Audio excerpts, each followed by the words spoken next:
PJ Sekretaris Daerah Kota Makassar, Irwan Rusfiadi Adnan, menyerahkan bantuan kepada korban kebakaran di Jalan Kompleks Lapas Kelurahan Gunung Sari, Kecamatan Rapocini, Makassar pada Kamis siang.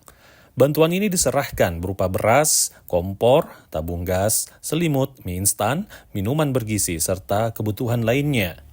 Irwan R. Adnan mengatakan bantuan yang diberikan merupakan wujud komitmen dari pemerintah Kota Makassar untuk selalu hadir membantu para warganya.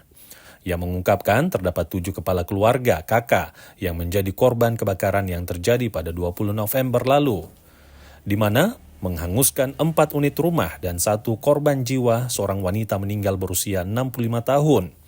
Dengan adanya bantuan sembako yang diberikan, Irwan Adnan berharap dapat membantu meringankan beban para korban kebakaran. Warga kita yang tertimpa bencana kebakaran. Bantuannya kemarin itu ada beras, ada indomie, ada kompor dengan gas, kemudian minyak goreng, selimut, dan beberapa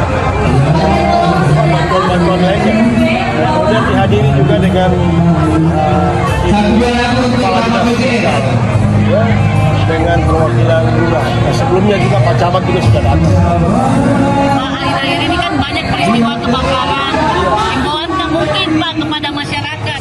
Iya, saya berharap agar masyarakat kita lebih berhati-hati yang menjalani kesehariannya utamanya dengan masa-masa yang anomali seperti sekarang ini. Kadang hujan, tiba-tiba hujan, kemudian panas. Tapi yang paling penting adalah bagaimana kita mawas diri.